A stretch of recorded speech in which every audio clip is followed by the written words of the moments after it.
Chapter 12. The Adventure of the Copper Beeches. To the man who loves art for its own sake, remarked Sherlock Holmes, tossing aside the advertisement sheet of the Daily Telegraph, it is frequently in its least important and lowliest manifestations that the keenest pleasure is to be derived. It is pleasant to me to observe, Watson, that you have so far grasped this truth that in these little records of our cases which you have been good enough to draw up, and, I am bound to say, occasionally to embellish, you have given prominence not so much to the many causes célèbres and sensational trials in which I have figured, but rather to those incidents which may have been trivial in themselves, but which have given room for those faculties of deduction and of logical synthesis which I have made my special province. And yet, said I, smiling, I cannot quite hold myself absolved from the charge of sensationalism which has been urged against my records. You have erred, perhaps, he observed, taking up a glowing cinder with the tongs and lighting with it the long cherrywood pipe which was wont to replace his clay when he was in a disputatious rather than a meditative mood. You have erred perhaps in attempting to put color and life into each of your statements instead of confining yourself to the task of placing upon record that severe reasoning from cause to effect which is really the only notable feature about the thing. It seems to me that I have done you full justice in the matter, I remarked with some coldness, for I was repelled by the egotism which I had more than once observed to be a strong factor in my friend's singular character.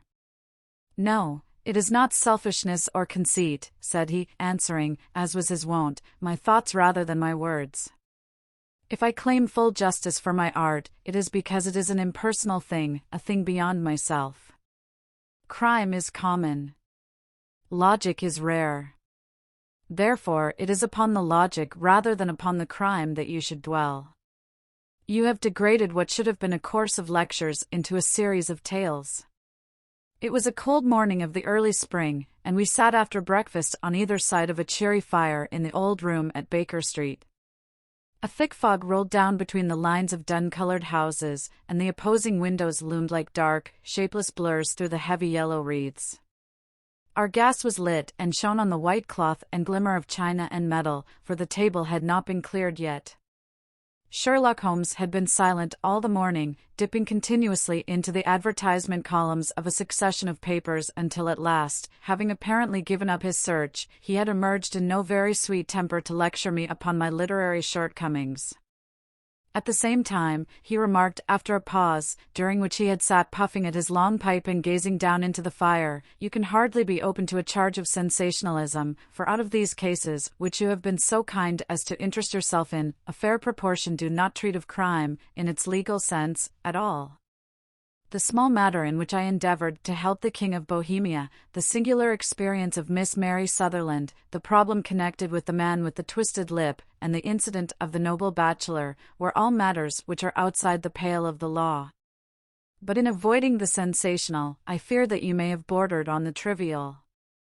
The end may have been so, I answered, but the methods I hold to have been novel and of interest. Pshaw, my dear fellow, what do the public, the great unobservant public, who could hardly tell a weaver by his tooth or a compositor by his left thumb, care about the finer shades of analysis and deduction? But, indeed, if you are trivial, I cannot blame you, for the days of the great cases are past. Man, or at least criminal man, has lost all enterprise and originality. As to my own little practice, it seems to be degenerating into an agency for recovering lost lead pencils and giving advice to young ladies from boarding schools. I think that I have touched bottom at last, however. This note I had this morning marks my 0 point, I fancy. Read it. He tossed a crumpled letter across to me.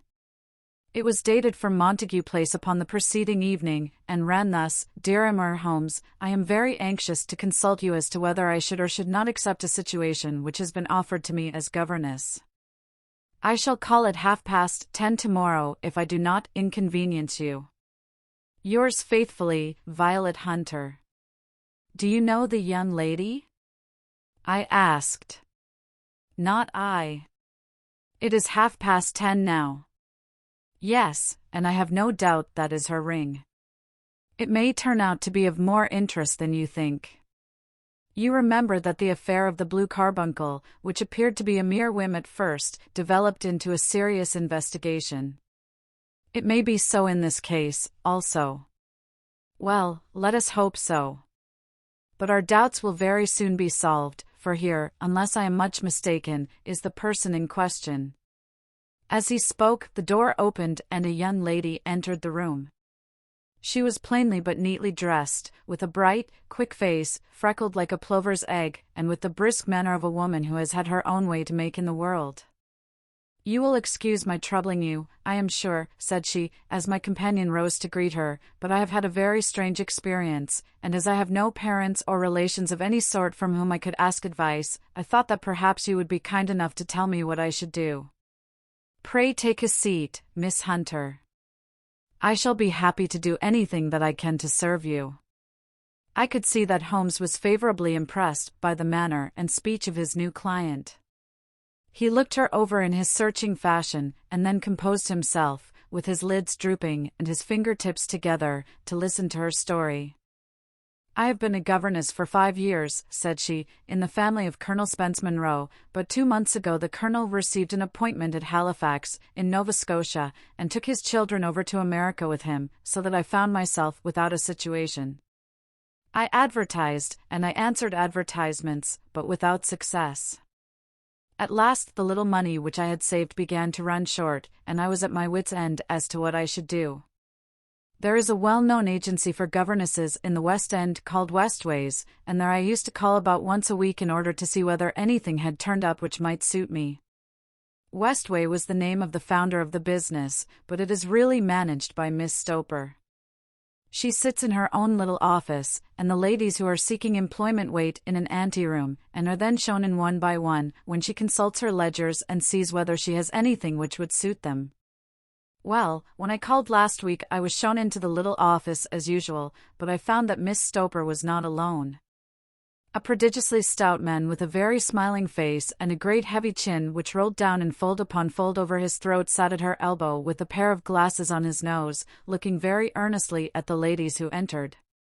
As I came in he gave quite a jump in his chair and turned quickly to Miss Stoper. "That will do," said he, "I could not ask for anything better."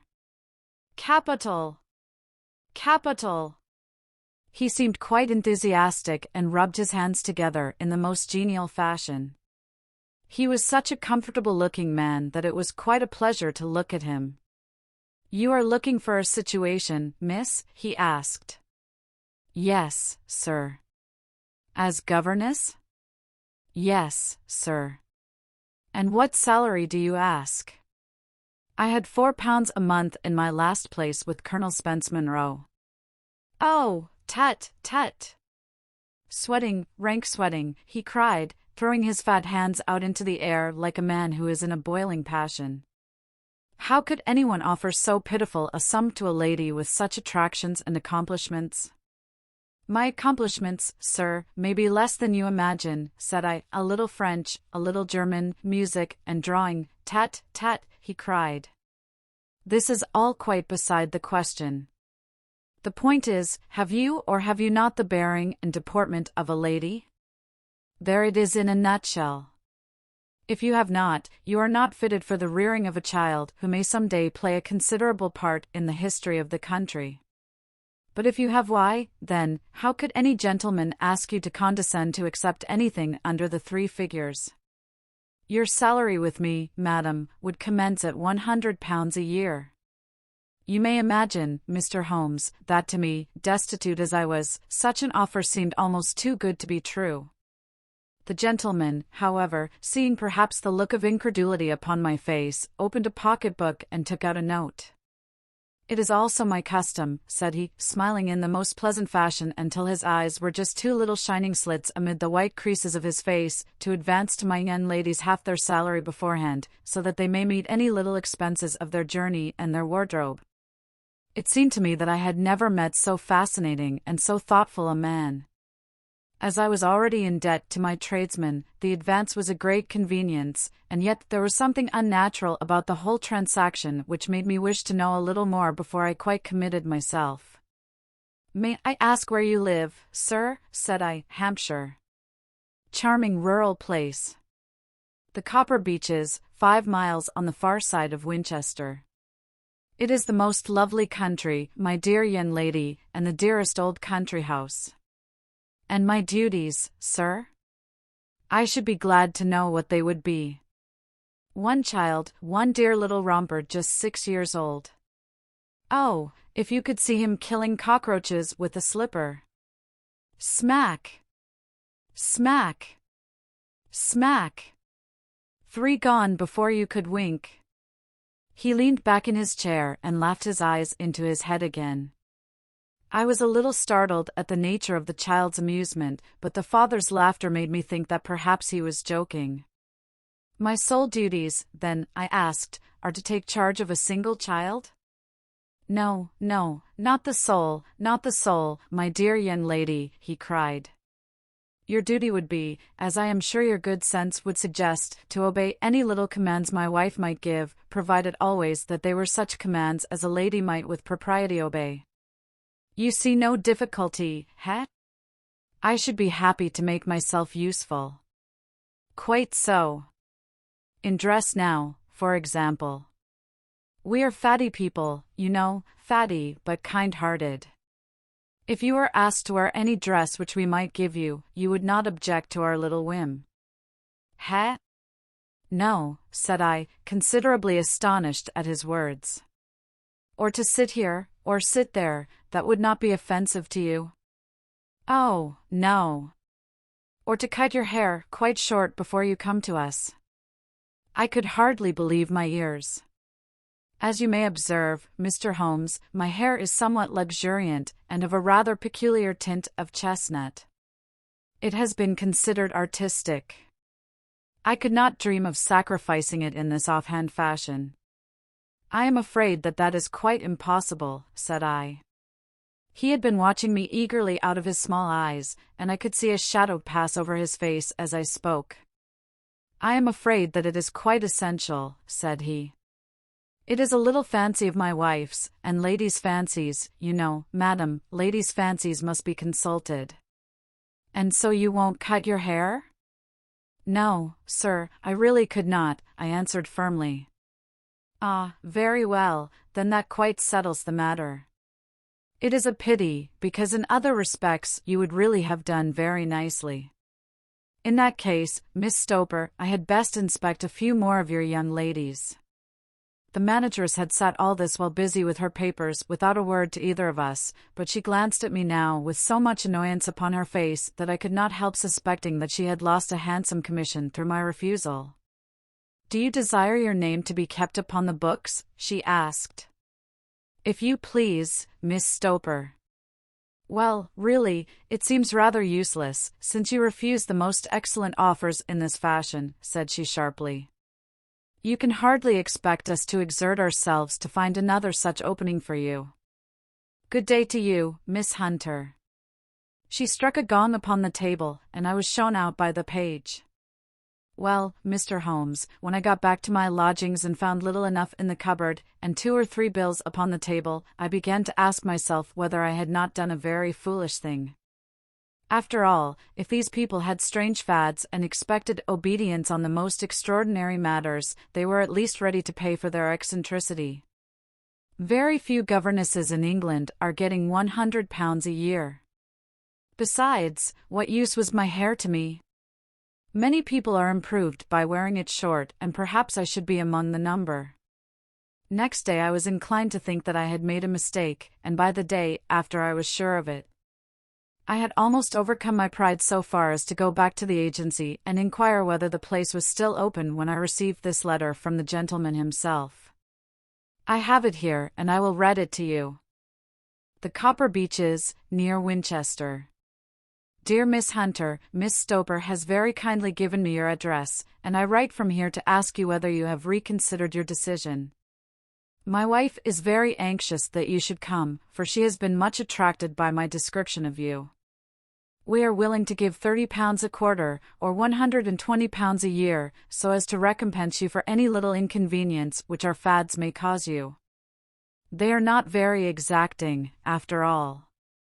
My wife is fond of a particular shade of electric blue and would like you to wear such a dress indoors in the morning. You need not, however, go to the expense of purchasing one, as we have one belonging to my dear daughter Alice, now in Philadelphia, which would, I should think, fit you very well. Then, as to sitting here or there, or amusing yourself in any manner indicated, that need cause you no inconvenience. As regards your hair, it is no doubt a pity, especially as I could not help remarking its beauty during our short interview, but I am afraid that I must remain firm upon this point, and I only hope that the increased salary may recompense you for the loss. Your duties, as far as the child is concerned, are very light. Now do try to come, and I shall meet you with the dog-cart at Winchester. Let me know your train. Yours faithfully, Jeffro Rucastle. That is the letter which I have just received, Mr. Holmes, and my mind is made up that I will accept it. I thought, however, that before taking the final step I should like to submit the whole matter to your consideration. Well, Miss Hunter, if your mind is made up, that settles the question, said Holmes, smiling. But you would not advise me to refuse? I confess that it is not the situation which I should like to see a sister of mine apply for. What is the meaning of it all, Mr. Holmes? Ah, I have no data. I cannot tell. Perhaps you have yourself formed some opinion? Well, there seems to me to be only one possible solution. Mr. Rucastle seemed to be a very kind, good-natured man. Is it not possible that his wife is a lunatic, that he desires to keep the matter quiet for fear she should be taken to an asylum, and that he humors her fancies in every way in order to prevent an outbreak? That is a possible solution. In fact, as matters stand, it is the most probable one. But in any case it does not seem to be a nice household for a young lady. But the money, Mr. Holmes, the money. Well, yes, of course the pay is good, too good. That is what makes me uneasy. Why should they give you £120 a year, when they could have their pick for £40? There must be some strong reason behind. I thought that if I told you the circumstances you would understand afterwards if I wanted your help. I should feel so much stronger if I felt that you were at the back of me. Oh, you may carry that feeling away with you. I assure you that your little problem promises to be the most interesting which has come my way for some months. There is something distinctly novel about some of the features. If you should find yourself in doubt or in danger. What danger do you foresee? Holmes shook his head gravely. It would cease to be a danger if we could define it, said he. But at any time, day or night, a telegram would bring me down to your help. That is enough. She rose briskly from her chair with the anxiety all swept from her face. I shall go down to Hampshire, quite easy in my mind now. I shall write to Mr. Rucastle at once, sacrifice my poor hair tonight, and start for Winchester tomorrow. With a few grateful words to Holmes she bade us both good night and bustled off upon her way. At least, said I as we heard her quick, firm steps descending the stairs, she seems to be a young lady who is very well able to take care of herself. And she would need to be, said Holmes gravely. I am much mistaken if we do not hear from her before many days are past. It was not very long before my friend's prediction was fulfilled. A fortnight went by, during which I frequently found my thoughts turning in her direction and wondering what strange side alley of human experience this lonely woman had strayed into. The unusual salary, the curious conditions, the light duties, all pointed to something abnormal, though whether a fad or a plot, or whether the man were a philanthropist or a villain, it was quite beyond my powers to determine.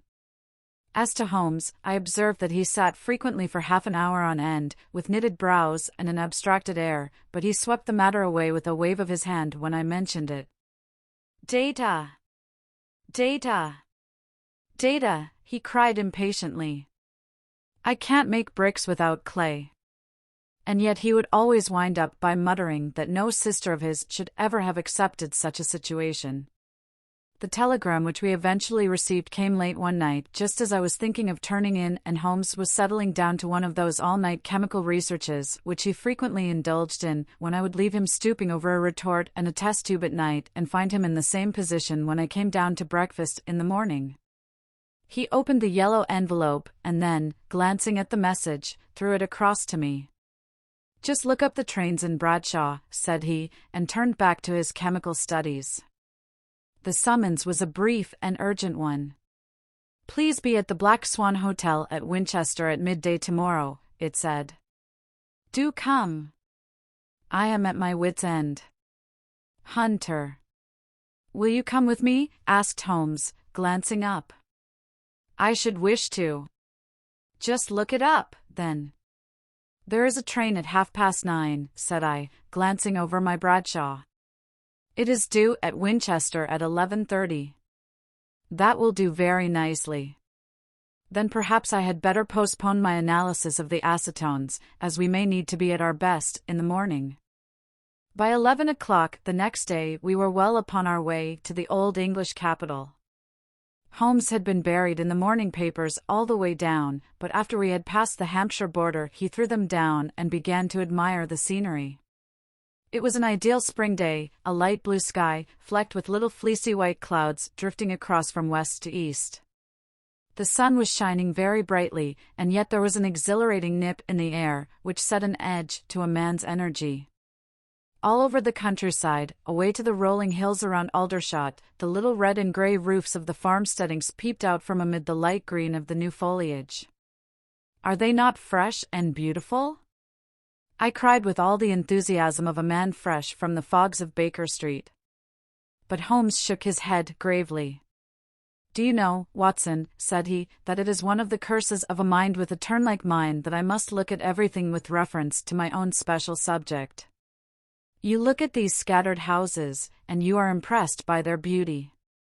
I look at them, and the only thought which comes to me is a feeling of their isolation and of the impunity with which crime may be committed there." "Good heavens!" I cried. "Who would associate crime with these dear old homesteads? They always fill me with a certain horror.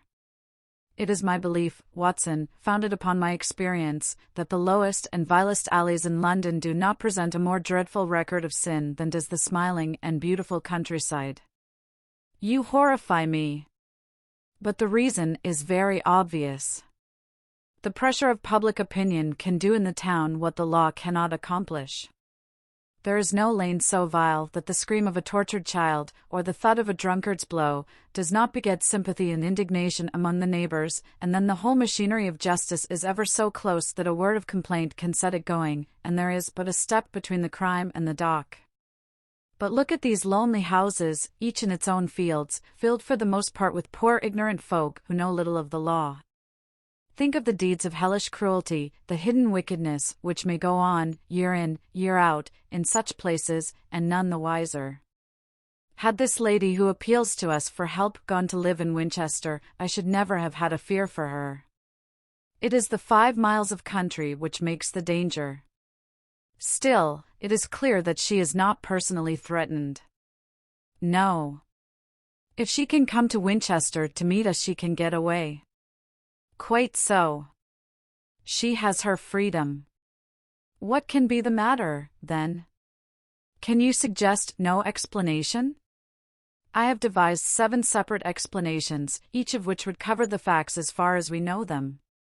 But which of these is correct can only be determined by the fresh information which we shall no doubt find waiting for us. Well, there is the tower of the cathedral, and we shall soon learn all that Miss Hunter has to tell. The Black Swan is an inn of repute in the High Street, at no distance from the station, and there we found the young lady waiting for us. She had engaged a sitting room, and our lunch awaited us upon the table. "I am so delighted that you have come," she said earnestly. "It is so very kind of you both, but indeed I do not know what I should do. Your advice will be altogether invaluable to me. Pray tell us what has happened to you." "I will do so, and I must be quick, for I have promised Mr. Rucastle to be back before 3. I got his leave to come into town this morning, though he little knew for what purpose. Let us have everything in its due order. Holmes thrust his long thin legs out towards the fire and composed himself to listen. In the first place, I may say that I have met, on the whole, with no actual ill-treatment from Mr. and Mrs. Rucastle. It is only fair to them to say that. But I cannot understand them, and I am not easy in my mind about them.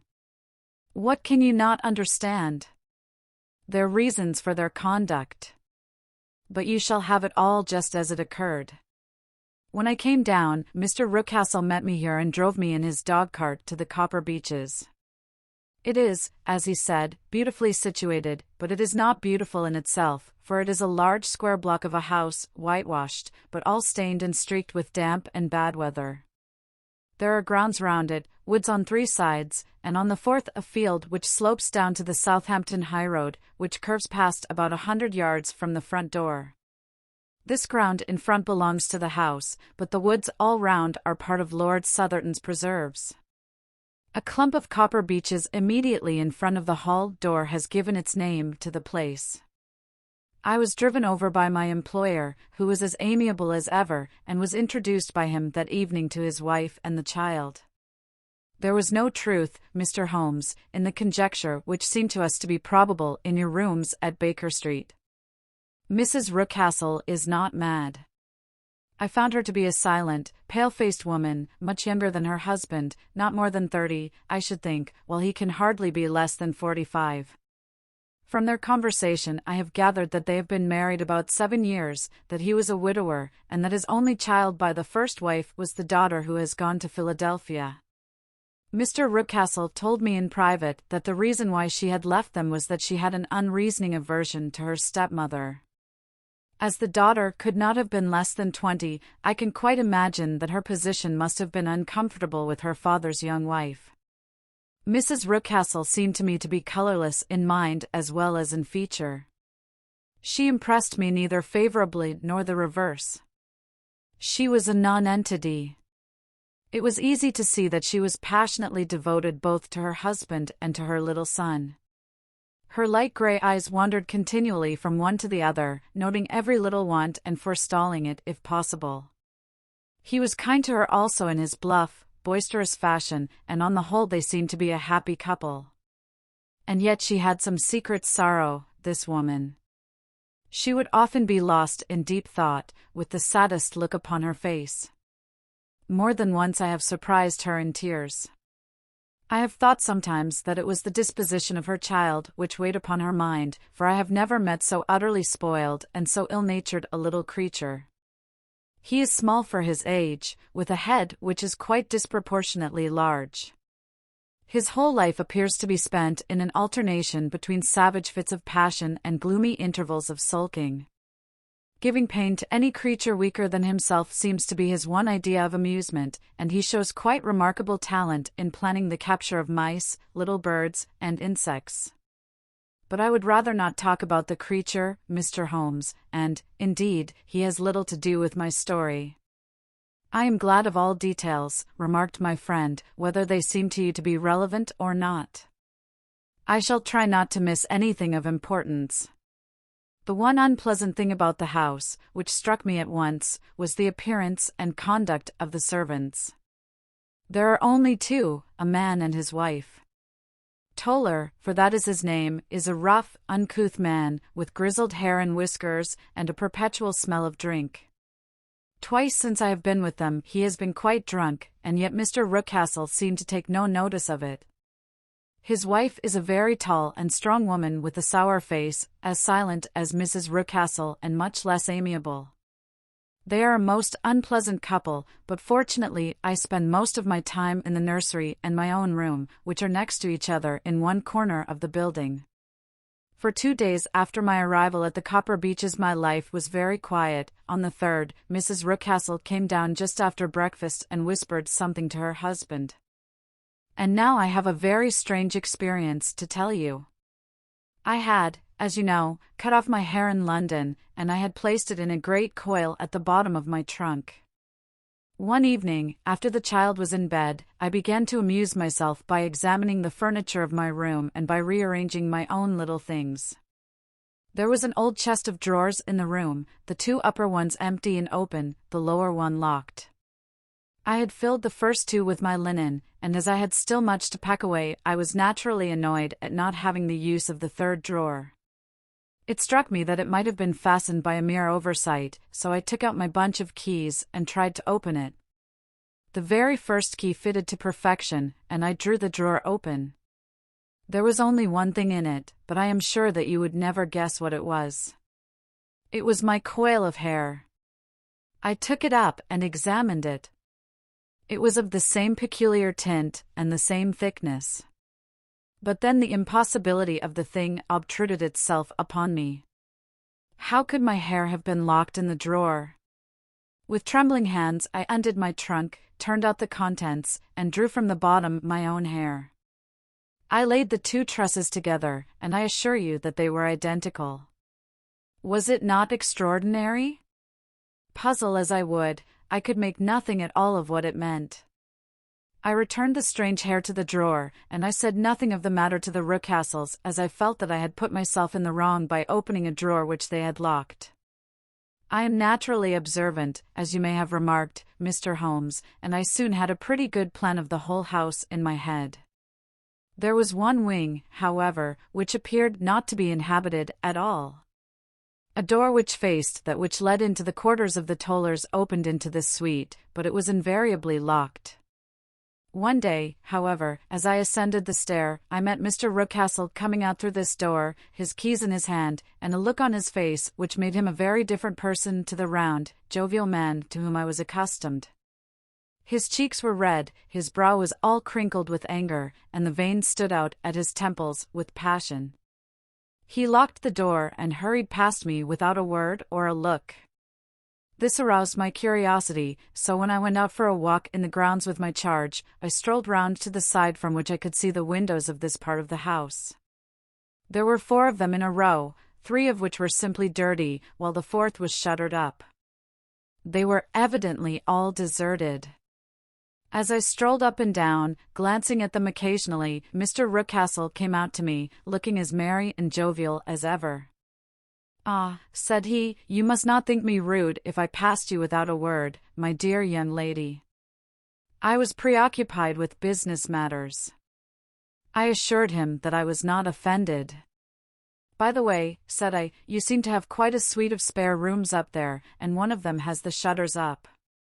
He looked surprised and, as it seemed to me, a little startled at my remark. "Photography is one of my hobbies," said he. "I have made my dark room up there." But, dear me, what an observant young lady we have come upon. Who would have believed it? Who would have ever believed it? He spoke in a jesting tone, but there was no jest in his eyes as he looked at me. I read suspicion there and annoyance, but no jest. Well, Mr. Holmes, from the moment that I understood that there was something about that suite of rooms which I was not to know, I was all on fire to go over them. It was not mere curiosity, though I have my share of that. It was more a feeling of duty, a feeling that some good might come from my penetrating to this place. They talk of woman's instinct, perhaps it was woman's instinct which gave me that feeling. At any rate, it was there, and I was keenly on the lookout for any chance to pass the forbidden door. It was only yesterday that the chance came. I may tell you that, besides Mr. Rookcastle, both Toller and his wife find something to do in these deserted rooms, and I once saw him carrying a large black linen bag with him through the door. Recently he has been drinking hard, and yesterday evening he was very drunk, and when I came upstairs there was the key in the door. I have no doubt at all that he had left it there. Mr. and Mrs. Rookcastle were both downstairs, and the child was with them, so that I had an admirable opportunity. I turned the key gently in the lock, opened the door, and slipped through. There was a little passage in front of me, unpapered and uncarpeted, which turned at a right angle at the farther end. Round this corner were 3 doors in a line, the first and third of which were open. They each led into an empty room, dusty and cheerless, with 2 windows in the one and one in the other, so thick with dirt that the evening light glimmered dimly through them. The center door was closed, and across the outside of it had been fastened one of the broad bars of an iron bed, padlocked at one end to a ring in the wall, and fastened at the other with stout cord. The door itself was locked as well, and the key was not there. This barricaded door corresponded clearly with the shuttered window outside, and yet I could see by the glimmer from beneath it that the room was not in darkness. Evidently there was a skylight which let in light from above. As I stood in the passage gazing at the sinister door and wondering what secret it might veil, I suddenly heard the sound of steps within the room and saw a shadow pass backward and forward against the little slit of dim light which shone out from under the door. A mad, unreasoning terror rose up in me at the sight, Mr. Holmes.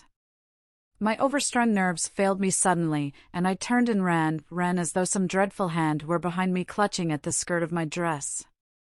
I rushed down the passage, through the door, and straight into the arms of Mr. Rucastle, who was waiting outside. "So," said he, smiling, "it was you, then." I thought that it must be when I saw the door open. "Oh, I am so frightened," I panted. "My dear young lady, I was so terrified that I do not know what I did. I suppose that I must have rushed past him into my room. I remember nothing until I found myself lying on my bed trembling all over. Then I thought of you, Mr. Holmes. I could not live there longer without some advice. I was frightened of the house, of the man, of the woman, of the servants, even of the child. They were all horrible to me. If I could only bring you down, all would be well. Of course I might have fled from the house, but my curiosity was almost as strong as my fears. My mind was soon made up. I would send you a wire. I put on my hat and cloak, went down to the office, which is about half a mile from the house, and then returned, feeling very much easier. A horrible doubt came into my mind as I approached the door lest the dog might be loose, but I remembered that Toller had drunk himself into a state of insensibility that evening, and I knew that he was the only one in the household who had any influence with the savage creature, or who would venture to set him free. I slipped in safety and lay awake half the night in my joy at the thought of seeing you. I had no difficulty in getting leave to come into Winchester this morning, but I must be back before 3 o'clock, for Mr. and Mrs. Rucastle are going on a visit, and will be away all the evening, so that I must look after the child. Now I have told you all my adventures, Mr. Holmes, and I should be very glad if you could tell me what it all means, and, above all, what I should do." Holmes and I had listened spellbound to this extraordinary story.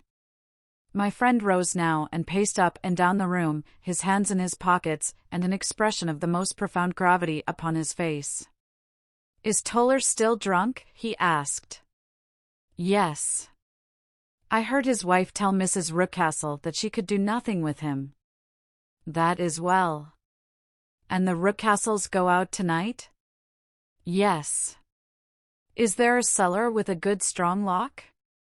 "Yes, the wine cellar." "You seem to me to have acted all through this matter like a very brave and sensible girl, Miss Hunter. Do you think that you could perform one more feat?" "I should not ask it of you if I did not think you a quite exceptional woman." "I will try." "What is it?" "We shall be at the Copper Beeches by 7 o'clock, my friend and I. The Rucastles will be gone by that time, and Toller will, we hope, be incapable. There only remains Mrs. Toller, who might give the alarm. If you could send her into the cellar on some errand, and then turn the key upon her, you would facilitate matters immensely." "I will do it." "Excellent. We shall then look thoroughly into the affair. Of course there is only one feasible explanation. You have been brought there to personate someone, and the real person is imprisoned in this chamber." "That is obvious. As to who this prisoner is, I have no doubt that it is the daughter, Miss Alice Rucastle, if I remember right, who is said to have gone to America. You were chosen, doubtless, as resembling her in height, figure, and the color of your hair." Hers had been cut off, very possibly in some illness through which she has passed, and so, of course, yours had to be sacrificed also. By a curious chance, you came upon her tresses. The man in the road was undoubtedly some friend of hers, possibly her fiancé, and no doubt, as you wore the girl's dress and were so like her, he was convinced from your laughter, whenever he saw you, and afterwards from your gesture, that Miss Ruckcastle was perfectly happy, and that she no longer desired his attentions. The dog is let loose at night to prevent him from endeavoring to communicate with her. So much is fairly clear. The most serious point in the case is the disposition of the child. What on earth has that to do with it? I ejaculated. My dear Watson, you as a medical man are continually gaining light as to the tendencies of a child by the study of the parents. Don't you see that the converse is equally valid? I have frequently gained my first real insight into the character of parents by studying their children. This child's disposition is abnormally cruel, merely for cruelty's sake, and whether he derives this from his smiling father, as I should suspect, or from his mother, it bodes evil for the poor girl who is in their power. I am sure that you are right, Mr. Holmes, cried our client.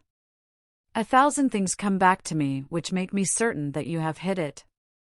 Oh, let us lose not an instant in bringing help to this poor creature. We must be circumspect, for we are dealing with a very cunning man. We can do nothing until 7 o'clock. At that hour we shall be with you, and it will not be long before we solve the mystery. We were as good as our word, for it was just 7 when we reached the Copper Beeches, having put up our trap at a wayside public-house. The group of trees, with their dark leaves shining like burnished metal in the light of the setting sun, were sufficient to mark the house even had Miss Hunter not been standing smiling on the doorstep. Have you managed it? Asked Holmes. A loud thudding noise came from somewhere downstairs. That is Mrs. Toller in the cellar, said she. Her husband lies snoring on the kitchen rug. Here are his keys, which are the duplicates of Mr. Ruckcastle's. You have done well indeed, cried Holmes with enthusiasm. Now lead the way, and we shall soon see the end of this black business.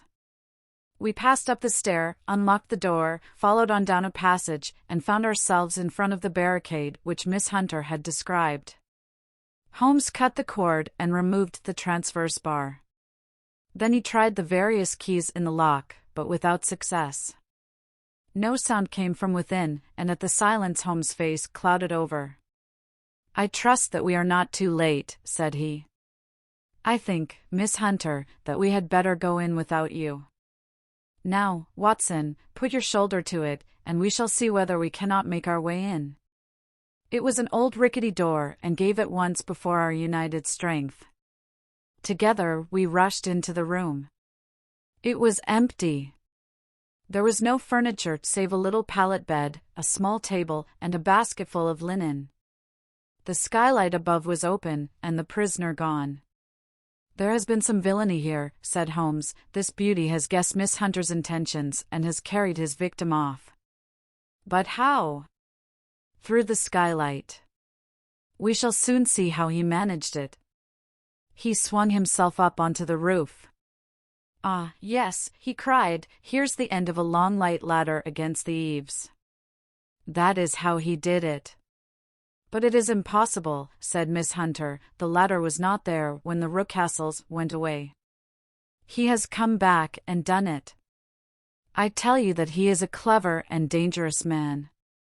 I should not be very much surprised if this were he whose step I hear now upon the stair. I think, Watson, that it would be as well for you to have your pistol ready. The words were hardly out of his mouth before a man appeared at the door of the room, a very fat and burly man, with a heavy stick in his hand. Miss Hunter screamed and shrunk against the wall at the sight of him, but Sherlock Holmes sprang forward and confronted him. You villain, said he, where's your daughter? The fat man cast his eyes round, and then up at the open skylight. It is for me to ask you that, he shrieked, you thieves. Spies and thieves. I have caught you, have I? You are in my power. I'll serve you. He turned and clattered down the stairs as hard as he could go. "He's gone for the dog," cried Miss Hunter. "I have my revolver," said I. "Better close the front door," cried Holmes, and we all rushed down the stairs together. We had hardly reached the hall when we heard the baying of a hound, and then a scream of agony, with a horrible worrying sound which it was dreadful to listen to. An elderly man with a red face and shaking limbs came staggering out at a side door. "My God!" he cried. "Someone has loosed the dog. It's not been fed for 2 days. Quick, quick, or it'll be too late." Holmes and I rushed out and round the angle of the house, with Toller hurrying behind us. There was the huge famished brute, its black muzzle buried in Ruckcastle's throat, while he writhed and screamed upon the ground. Running up, I blew its brains out, and it fell over with its keen white teeth still meeting in the great creases of his neck. With much labor we separated them and carried him, living but horribly mangled, into the house. We laid him upon the drawing-room sofa, and having dispatched the sobered Toller to bear the news to his wife, I did what I could to relieve his pain.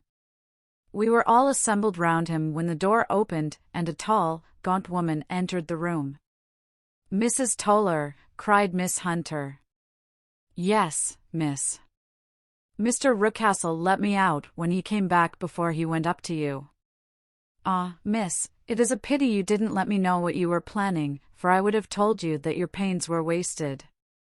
"Ha," said Holmes, looking keenly at her. "It is clear that Mrs. Toller knows more about this matter than anyone else." "Yes, sir, I do, and I am ready enough to tell what I know." "Then, pray, sit down, and let us hear it, for there are several points on which I must confess that I am still in the dark." "I will soon make it clear to you," said she, "and I'd have done so before now if I could have got out from the cellar. If there's police court business over this, you'll remember that I was the one that stood your friend, and that I was Miss Alice's friend too. She was never happy at home, Miss Alice wasn't, from the time that her father married again. She was slighted like and had no say in anything, but it never really became bad for her until after she met Mr. Fowler at a friend's house. As well as I could learn, Miss Alice had rights of her own by will, but she was so quiet and patient, that she never said a word about them but just left everything in Mr. Ruckcastle's hands. He knew he was safe with her, but when there was a chance of a husband coming forward, who would ask for all that the law would give him, then her father thought it time to put a stop on it. He wanted her to sign a paper, so that whether she married or not, he could use her money. When she wouldn't do it, he kept on worrying her until she got brain fever, and for 6 weeks was at death's door. Then she got better at last, all worn to a shadow, and with her beautiful hair cut off, but that didn't make no change in her young man, and he stuck to her as true as man could be. "Ah," said Holmes, "I think that what you have been good enough to tell us makes the matter fairly clear, and that I can deduce all that remains. Mr. Ruckcastle then, I presume, took to this system of imprisonment?" "Yes, sir. And brought Miss Hunter down from London in order to get rid of the disagreeable persistence of Mr. Fowler."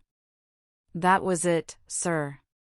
But Mr. Fowler, being a persevering man, as a good seaman should be, blockaded the house, and having met you succeeded by certain arguments, metallic or otherwise, in convincing you that your interests were the same as his. Mr. Fowler was a very kind-spoken, free-handed gentleman," said Mrs. Toller serenely. "And in this way he managed that your good man should have no want of drink, and that a ladder should be ready at the moment when your master had gone out. You have it, sir, just as it happened." "I am sure we owe you an apology, Mrs. Toller," said Holmes, "for you have certainly cleared up everything which puzzled us. And here comes the country surgeon and Mrs. Ruckcastle, so I think, Watson, that we had best escort Miss Hunter back to Winchester, as it seems to me that our locus standi now is rather a questionable one." And thus was solved the mystery of the sinister house with the copper beeches in front of the door. Mr. Ruckcastle survived, but was always a broken man, kept alive solely through the care of his devoted wife. They still live with their old servants, who probably know so much of Ruckcastle's past life that he finds it difficult to part from them. Mr. Fowler and Miss Rucastle were married, by special license, in Southampton the day after their flight, and he is now the holder of a government appointment in the island of Mauritius. As to Miss Violet Hunter, my friend Holmes, rather to my disappointment, manifested no further interest in her when once she had ceased to be the centre of one of his problems, and she is now the head of a private school at Walsall, where I believe that she has met with considerable success.